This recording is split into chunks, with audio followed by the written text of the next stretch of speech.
The Aussie NFL Fantasy Show would like to acknowledge the traditional land owners and the leaders past, present and emerging of Ngunnawal, Ngambri and Darawal countries where we are working from today. This always was, and always will be, Aboriginal land. In today's busy world, it's hard to have it all. Who has time to do all the analysis and decision making for your fantasy team? Probably not you, but we can help.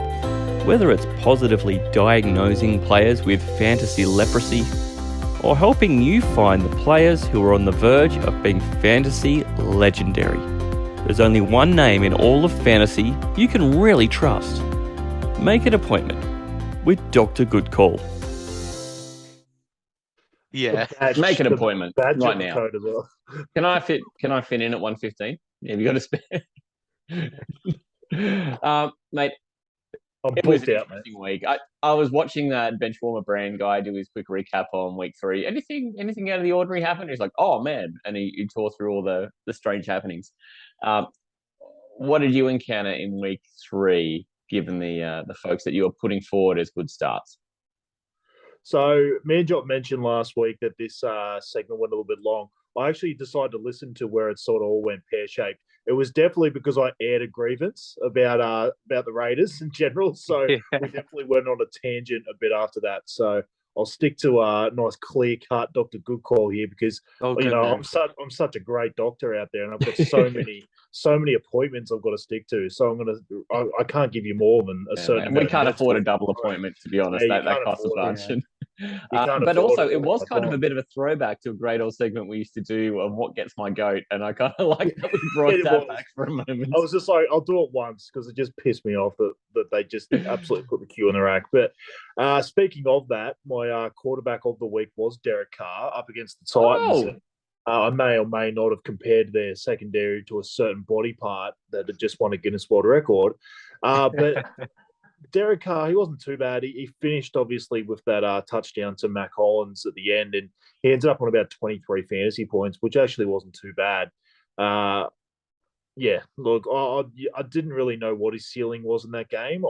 You never knew, but the Titans' secondary have just been so bad, and I was actually, as a fan of the Titans, I was actually pretty happy with the job they did most of the game. Like, most of the points came late for the Raiders, so... But for Derek Carr specifically, it wasn't a bad game. I'll definitely see that as a win for a guy that you're probably streaming. So 23 points for how bad the quarterback position was for a lot of people last week around that area. I would say that was probably a green tick. Yeah. I think that's a massive tick. And I like that you were able to get both. You're able to get your quarterback of the week and get that right, but also still get the win in the game as a Titans fan. I think, people say, can you have it all? And you really can. That was really what I hoped. When I picked him as the start of the week, I was sitting there going, I hope the Titans can win this 41-40. But in a way, I'm kind of glad they didn't, because I really needed to see something out of their defense to make me feel a little bit more confident moving forward. I know their offense hasn't exactly been great either, but I feel like it's got to start with their defense, because they're the kind of team that grinds out wins. So they can't do that if they're giving up 30, 40 points. So I don't really see their offense being good enough to keep up with those kind of scores. So it was good to see a better defensive performance out of the Titans. But so 100%.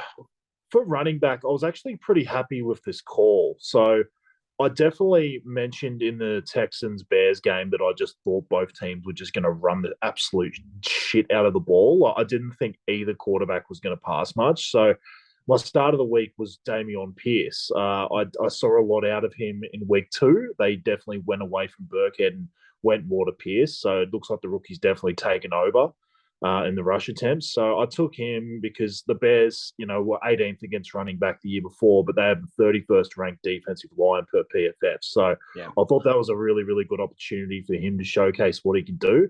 And then he runs over for over 100 yards and a touchdown. So it was a really, really good week for the rookie. It's definitely his breakout game. But it was an awesome feeling for me to pick a guy like that who was ranked around 30 and then get him before he sort of broke out. So I was pretty happy with that call. Big tick there too, I think. 100%. Man, Dr. GoodCall nailed it. Absolutely. This guy, he's on a fellowship, I think. He's crushing. putting him in the starts of the week helped as well. So we'll talk about that later.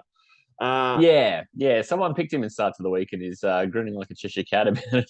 Yeah, among some other calls, but again, I foreskin, as I like to do. Yes. Now things take a bit of a bad turn here. So I talked up Allen Robinson up against the Cardinals because, in general, I just have never seen the Cardinals defend anyone well, especially in their secondary this year. And Allen Robinson was more of a take about how I thought things would change for him because he's getting all the routes, he's playing all the snaps, and he just hasn't got looked at by Stafford. And it was a funny old game. They started really quickly. They got up 10-0. But again, it was a Cup rushing touchdown, and then later an Akers rushing touchdown, and I think Stafford only threw the ball about 25 times or something like that in the game. They actually got to a point where they almost felt too comfortable, so they just decided this was the one game they were going to actually use their running backs and not really throw too often, which just destroyed obviously Stafford, but it obviously destroyed Allen Robinson too. Because I mean, even Cooper Kupp had his worst yardage in about a year and a half. Like I forget 15 straight games with over 90 yards before he only had 44 in this game. So it just wasn't a great game for any of the wide receivers on the Rams. So, you know, Allen Robinson was like 3.3 points in half PPR or something. So yeah, that was a massive miss in the end. But yeah, it's a hard one. Everyone's got a lot of might need Manjot to defend him again because it's a tough watch for Allen Robinson Owens at the moment. Like he might even hit some waiver wires. Yeah, I can definitely. Can you imagine that? I know. I had that choice in Sizzle and Quinny's 10-team league. I've only got 4 bench spots, and there were some guys I liked in the waivers this week, and I was so close to hitting that button, and I just thought, I've got to give it one more week. Jesus. Man, do you endorse that? Or is it someone that I can just add in a trade? Like, that's sort of what I'm looking at. Can I endorse that at this point? It means I failed at my job. That's tough. I can't endorse it yet. No. Hey, look, if you defend the guy and then he goes back out and is just, recommits. The Rams played. You can only defend him on the charge he was up against, mate. If he goes back out and he reoffends, that's on him. Oh yeah, I was saying the Rams played such a shit game. I mean, both teams did. It was just a very boring watch. I don't know. It's just one of those games where neither team could do anything. It's just. Yeah, just couldn't. But here's the thing, right? Just a real quick tangent, only really quick. I was discussing this with CJ from the Aussie End Zone earlier in the week.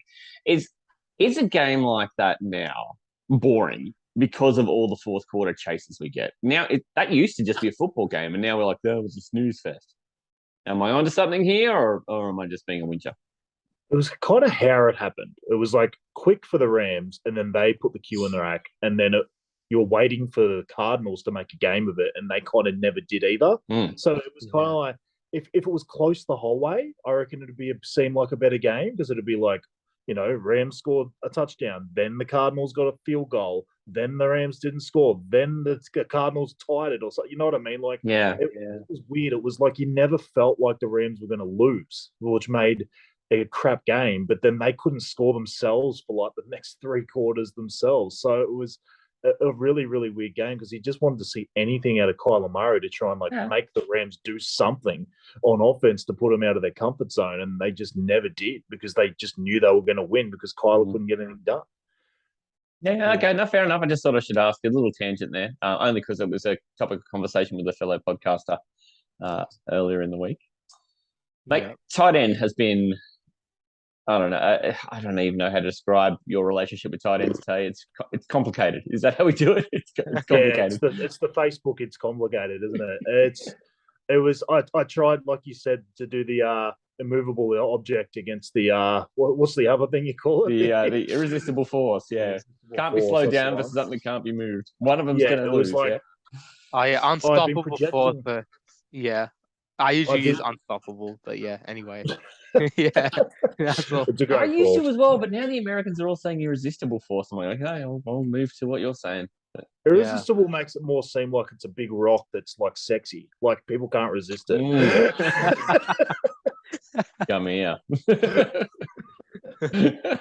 So those on the video, they're not going to want to see that. Yeah. I mean, look, Dwayne the Rock Johnson's pretty good looking, so good on him. Anyway. Even I can say that. I'm the love doctor now, apparently. Anyway, so actually, that would be a good segment. We'll get people to ring in, and you can just solve their life problems as well. Look, I could probably Complicated love situations.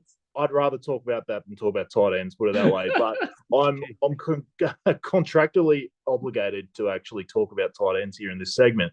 So I went with Evan Engram because I myself decided that I'll pick the guy that I've picked up in Astro because I can't even get a reception out of a tight end in my Astro League team, and I had actually done a half decent job of predicting a decent tight end in Dr GoodCall. So I thought, all right, maybe these two will meet halfway.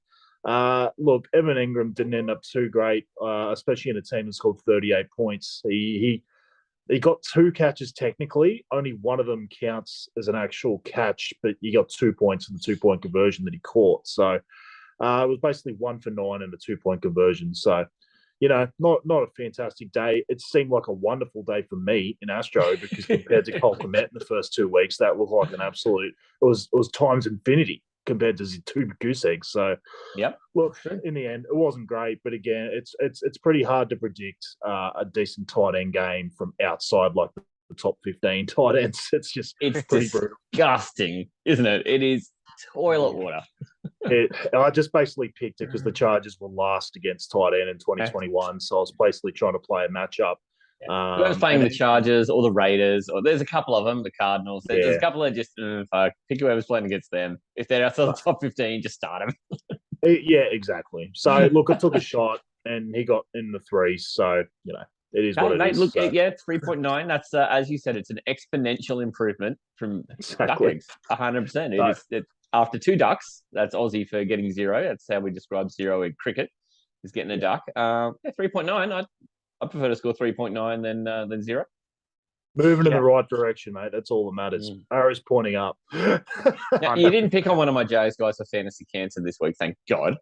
After you smeared ETM with that brush last week, and we were kind of right, which really hurt. You went a different direction. How'd you go? I wish I just stuck with my only picking one because I nailed the first one.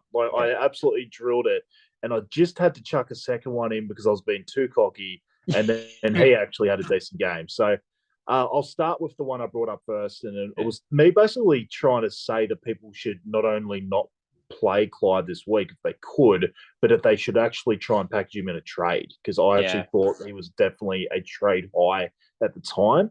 You may have missed your boat already because that is 7 carries for 0 yards. Probably isn't going to look good for a person looking to trade for him. I reckon he's still probably got a chance, but again, that was probably why I brought it up last week because I thought against this Colts defensive line, which is ranked top 5 in the league, I just thought that was the opportunity to actually trade him before he has a terrible game like this. So, like I said, 7 carries for no yards. That's amazing.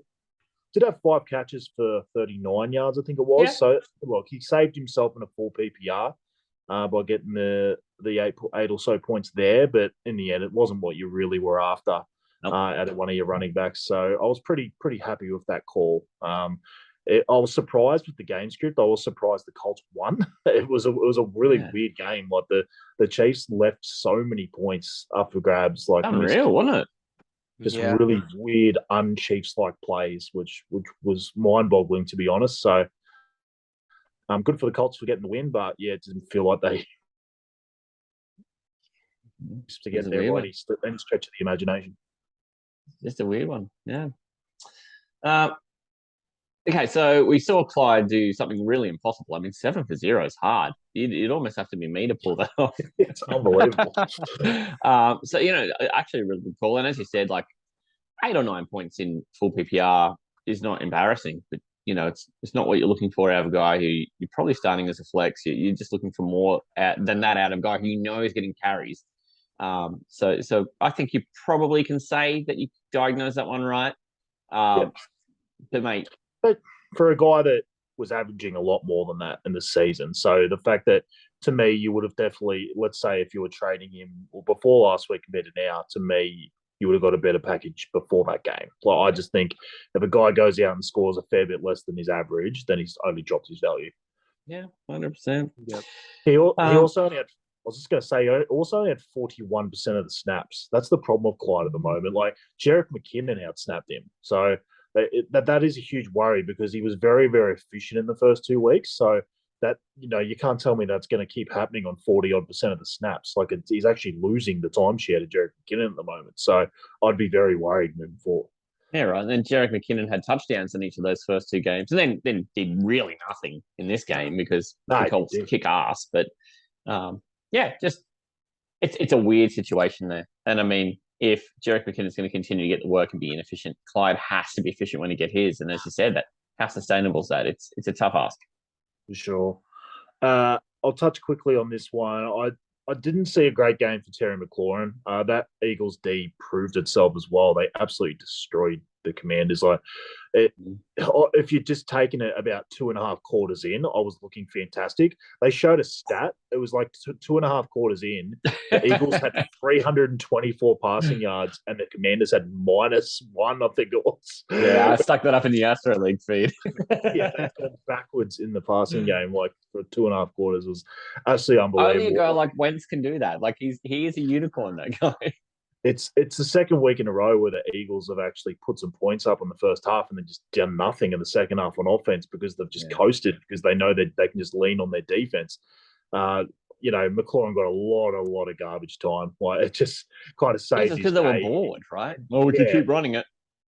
Got over the 100 yards. I don't think the Eagles were pressuring him as much as they would have if it was a closer game. I think they were kind of just happy to just let him take what was there. So in the end, it didn't work out as a great call in the end, but I was happy with the analysis of why I did it. And, in the end, playing any receivers against this Eagles team, I think is a little bit worrisome just because I think this defense is going to continue to be quality. So my question about that then is, this defense is going to continue to be quality. Is garbage time a legitimate reason to be okay to start a receiver against them? Probably, but look, I do like. I even said against the Vikings that I think the Eagles' offense has turned a corner, especially Jalen Hurts in the passing game. But there is also they're not Mahomes, the Chiefs on offense. They're not like these high-powered offense. That I think there could be some games where they don't dominate so much on offense, especially in the first half. So I don't know if the game's going to be completely out of whack, even if they are good defensively. Like, it might only be 10-0 at halftime, which means there isn't so much garbage. They'll still be playing well on defense. So, look, you're right. There is some potential for some receivers just to get some garbage at the end. But in the end, I know they've done studies on garbage time, and a lot of people think it's going to enormously help teams. But the problem is you forget about the first 3 quarters where your team sucked, where it's really hard to actually gain all that back in 1 quarter. So it is. Relying on garbage time never really has worked out because you forget about the times that your team was sucking during the game and you were getting no yards. So you've got to get lucky as well that your receiver actually gets that garbage time stuff as well. Yeah, that's good analysis. So, and that's kind of the philosophical question I was putting out there is, how important is it? I love how you answered that. Thank you. No worries, mate. Nice, good call. Nice. You're used to me tearing shreds off you. You look at me now going, who are you and what have you done with Matty C? Yeah. Well, he's going to take off his mask and reveal Matty C. Yeah, but the real asshole's still here. He's coming for starts of the week because I know you're just going to be after me. I'm prepared to let this guy let me down again. Is he really handsome? And again, he's very handsome, but I don't know about his importance. It's Carson Wentz. I'm going Jimmy G. Yeah. I think I'm taking Jimmy G. I don't know. He's just going to pass it to Debo. That's all I've got. I feel like Taylor's foreskinning freaking Gino. Yeah, if I lose this week, I will have to blame it on him. I'll do the scuba and blame it on his son. Again, for my starts of the week, I kind of wanted to go a little bit different. I've got for Dr. GoodCall, but for starts of the week, I've got a few guys that I've probably repeated from last week or the week before and things like that. But for Dr. GoodCall, I probably do want to sort of bring someone different that you probably haven't heard. So for quarterback, I'm going to go with Geno Smith. I actually have been quite impressed by him from what I expected. I faded DK Metcalf in a lot of leagues this year just because I was really worried about this team. Like we all know, Pete Carroll's just run, and then run again. So the fact he then didn't really go after a high name quarterback and just went with Geno, to me, said that this team was just going to run the ball even more. But Geno's actually been quite decent. Like he had over 300 yards last week. I know it was against Atlanta, but he's actually been quite good. He had nearly 200 yards in one half against Denver in the first week. So he's actually been pretty decent. I didn't expect this many passing yards out of him, to be honest. And he's up against the Lions. They were 26 against quarterback in 2021, and their secondary is ranked 25th per PFF for this year. So they're a team you can definitely pass the ball on. I know Justin Jefferson didn't find it easy to get around this secondary, but I think if they played Jefferson like they did Jefferson to say DK Metcalf, I think there's enough outside of that Geno's going to be able to find. I don't know if they're going to play that same way to DK because he hasn't really shown what Jefferson has had so far. So I feel like there's going to be opportunities for Geno to pick off other guys. Talor Lockett might have a bigger game. Yeah. He's even finds guys. Talor Lockett was fine last week. Even we'll guys touch on that later. Are popping up for bloody touchdowns now for the Seahawks. So I don't know. I just thought Geno's actually been a surprise this year to me, and I just thought I would reward him with a Dr GoodCall starts of the week at quarterback, and I think he's got a very good matchup this week, and he's going to need to pass because I think the Lions will lead. Wow. Can you imagine you're saying that? Because I think the Lions will. What world is... Where are we? What are we even doing? The Lions are going to lead. Jags are second seed in the AFC right now. What the hell? The Bears are 2-1. Yeah. Goddamn. The whole league's just topsy-turvy. The Giants are 2-1. Come on, man. Browns are the fourth seed in the AFC. The Lions weren't favoured in a game betting-wise for like 3 years, and now all of a sudden they're like 6.5-point favourites in games like they are this week. So there's definitely been a huge change in the way people see the Lions. Yeah. I mean, I guess this is the cool thing, right? So the defenses can still complete arse, but their offense now can at least try and keep up with it. So. Well, it's funny you say that, Matty, because I'm sticking with Seattle with my running back. I'm going to Rashad Penny. You're going to stack that bitch up. I've stacked it this way in Dr. GoodCall because it's something I probably wouldn't do in my starts of the team. Great analysis with the great English speaking. Are sure the Poetry Society are still in your corner? Cancelled. Wouldn't normally stack it with quarterback, running back, especially Rashad Penny, who hasn't shown a lot in the passing game. But I just wanted to sort of point out for him, the Lions, if they're bad in their secondary, they are so much worse defending the run. They are so bad. Like you even saw last week, Dalvin finally got going with 90-odd yards and then got injured, and then he had a touchdown too. And then Madison came in and then got another 20-odd yards and another touchdown. Anyone can run on them. He actually got 14 carries last week to Walker's 3. So anyone who's a bit worried about that being a timeshare, I think they've clearly shown they want to go with Penny at the moment. I think Walker's going to be a bit more of a project. Like Penny can walk next year as well. So I think Kenneth Walker's probably more of a future plan for them, more so than now. So I think they're just going to use Rashad Penny while they've got him, and fingers crossed he can stay healthy. A bunch of situations like that around the league too, and I'm really down with that for Penny because he's already been there 2 very injury-riddled years, or is it 3? I mean, God, you can count the amount of minutes he's played on 2 hands. I reckon, not just the amount of games. He's been so hurt. Exactly, and like I mentioned, Lions 31st against running back in 2021. I have mentioned there's only 32 teams in the league. Sorry, there isn't 200 to make that stat a bit better. There's only 32, so that's horrendous. And did say last week might be ranked 50th by PFF this year, and kind of agree.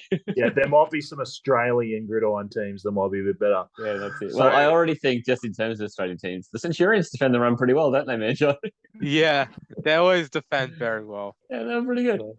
They deserve to be in the top 32 teams in the world, to be honest. They gave up 0 yards against the run this week because they had the bye. So, I mean, they're pretty good. So I wouldn't take Penny against them. So, but the Lions definitely.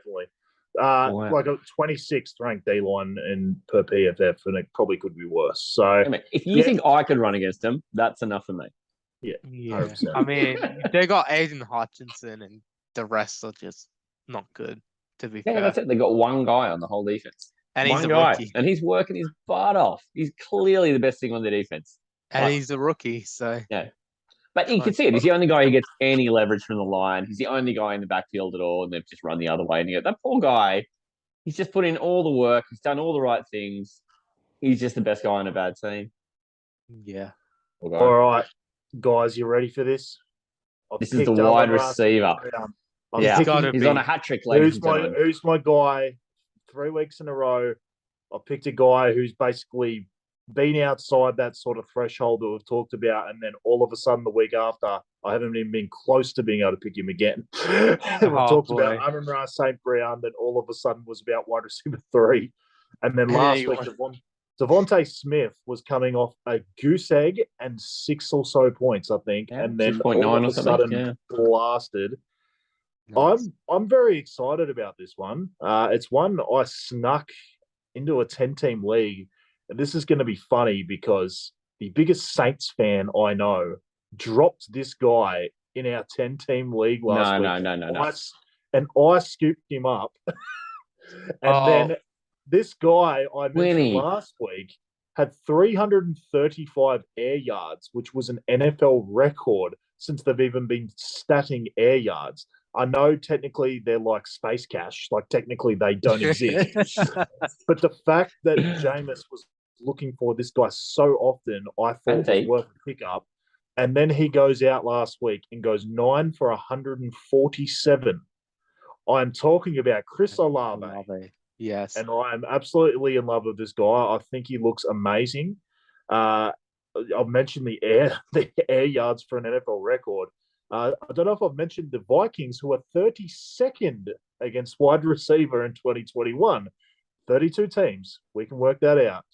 18th ranked secondary per PFF for this year. So, look, it's not meant to get that much better. I just think Olave looks absolutely great this year. He even with those air yards, he didn't actually have an enormous game in that week too. And week 1, he was a rookie coming into his first game, so he didn't do too much. He's actually he's sitting at about wide receiver 24, 25 still, even with that big game. So again, this is still a guy that's probably a little bit under the radar, but I don't think it's going to be the case for much longer. Yeah. Definitely. He was on my team of the week this week, so I'm not even underrating him. He was already I'm already on the hype train for Olave, so I wouldn't even know if this is an underrated call or not because he's already in my sights on the team of the week. So, look, I'll just give it to Dr. GoodCall. It's a good call here. I'm in. I'm so in. And just said it all. Yeah. He's just getting a lot of the deep targets. I know Michael Thomas going out a little bit early probably helped him a bit. Obviously, Jarvis Landry went down as well, but I don't 100% think it matters. I just think he's the way he got his yards. I think he would have got him anyway. I just think he's the deep shot. He's the one that they, especially if the team is down. I just think he's just going to get so many of the big plays. I just think he's going to accumulate yards all season. I think he's going to be a really, really good pickup in fantasy this year. Yeah, hopefully the Brits enjoy watching them too. 100%. No, he's new hotness. Looking good. All right, so I'll move through the next one quickly. It's tight end. I can't wait for this. I cannot wait. Oh no, Andrew's healthy. I've got one written down, but I'm actually going to change it because I don't think he quite is low enough. I'm going to go someone lower because I just wanted to sort of mention him because it's like I've got better stats in terms of like his progression over the year so far. You've got an honourable mention. Chuck it in. I'll chuck my honourable mention was Pat Frymuth. Yeah, fair enough. I'm just thinking. I mean, he's not like too high or anything. Like I still think he fits it, but I didn't really have too much to sort of add. He's playing the Jets, who are 28. If you own him, you're probably starting him anyway. The only reason. If you own him, you're probably starting him. So he probably wasn't on a lot of waiver wires. I picked him up in Sizzle and Quinny's league, but it's a 10-team league. And there's probably a lot of 12-team leagues that probably just someone's had him all year. So I just thought he'd be an honourable mention. So I actually want to bring up Robert Tonyan. So this isn't matchup based at all. I think if anything, the Pats were actually second against tight end last year. So this isn't really a matchup based thing. I just believe he's a trusted receiver for Rodgers. Obviously, he's coming off an injury, but this is my point. He's getting a bigger snap count every game so far. Yep. So he basically started at about 30% in week 1, moved up to just under 50 in week 2, and then all of a sudden he was nearly at 60% in week 3. So it's getting targets. It's pointing more and more up for him in terms of him playing more and more. And I've always thought if he can get himself back to decent health, that he's going to be awesome this year, especially in the tight end position, because he's just one of the trusted receivers for Rodgers. Like, Rodgers really likes to go to the guys he trusts, and they're getting a lot of injuries in their wide receiving core as well. Like, I know Watson went down. It's basically just Lazard and Dobbs at the moment. And I just think they're going to need a guy like Tonyan moving forward. And again, I'm not saying he's going to go out there and have 100-something yards. I just think I think they will put a pretty decent score on New England this week. I think obviously Mac Jones has got the high ankle sprain. They're probably not going to be able to keep up, which doesn't bode awesomely in terms of points for Packers. But I think they have you forgotten that Monday night game? No, it was a Thursday game where Hoyer and Jimmy Garoppolo, was it? No. Hoyer and someone else. There was someone dodgy. It was a 41-39 game anyway. And it was just the mustard sauce bowl where it was just the color rush red versus the color rush yellow. Who was the Rams? Yes. Was it Case Keenum maybe? Yeah, Rams had Goff. That was 2017. Rams had Goff, and then it was Goff against New Manjot would know it because it was a 49. Yeah, 2017 Thursday night game. We got robbed. Trent Taylor did not push off. We were playing the Rams this week, so I'm fully in on the rivalry. Might be doing a face-off for Fantasy Football Network against our boy Shalim from Fantasy Dicks. Shout out to them. But big shout out. More Aussie content out there. I'm just saying, Hoyer, he might surprise you today. That's all I'm saying. And in the end, even if he doesn't, I just think there's going to be enough points, even if it's in the first half, for the Packers. So, I just think he's trusted, and I think he's going to get more and more targets as the season goes on. So, I've actually got him as my tight end now. So, I've moved on to another tight end again. So, I'll see what happens in Astro. Seen that. Went for it. It was available, which I think is madness that it was available. And scooped him up. We prioritised the defense. So I noticed that one too. I almost said to Marky, I actually like the Packers defense this week, and that was our Marky first wave too as well. So I saw he got him, but I've got the Eagles. I just scored 18 with the Eagles, so I might as well roll with them again, even if it is against the best offense in the league and the Jags. Mate, I mean, that said, we just dropped the Jags defense, so we kind of know what's coming. we know the Eagles onslaught is here. But it'll make it easier to get him back for the next 2 weeks when we get the Texans and the Colts after they get absolutely pounded this week. So we'll still be there for the switcheroo. Wow. Okay. So I've got to say, very good luck with tight end. Mate, I love this. He's stacked it up with Seahawks at the top. Manjot loves when people are talking up the Seahawks. He doesn't hate the Seahawks at all. No, definitely not. NFC heavy this week. Can I get an AFC team as well from you, Tay? Yeah. Apparently not. AFC is just dead to me at the moment. I would have had Pat Prime here. Yeah. At least we got to mention. No, I love it. Olave has really come out of nowhere in these last 2 weeks. Just really, not out of nowhere, but he's definitely made a position for himself pretty solid. And it'll be good to see Tonyan back doing Tonyan things because he was playing great. That injury he suffered too, that was really hard to watch when it happened. Because the speed he was running at and the speed at which he got hit as he sort of made the catch and looked upfield. It's just good to see him back playing significant football again. So. Sure. This is my favorite part, though, is where you just take somebody and you just fantasy smash them. Yep. Yeah, give us a fantasy. I don't know, any disease, fantasy. I don't know, herpes, whatever. Yeah, we had leprosy in the drop. Yeah, leprosy, herpes, AIDS. I don't care. Whatever awful illness that you think is uncomfortable. Yeah, balls, herpes. Anyway, this proves why fantasy changes week to week. I've talked up Antonio Gibson earlier in this season, but I'm OUT on him this week. He's getting worse each week. I've talked about Bobby Tonyan moving forward each week. Gibson's getting worse. Dallas were 4th against running backs in 2021. Week 2 for Gibson, 2 yards per carry. Week 3, 3 yards per carry. Maybe he'll have 4 yards per carry in week 4, but I still don't love this for Gibson.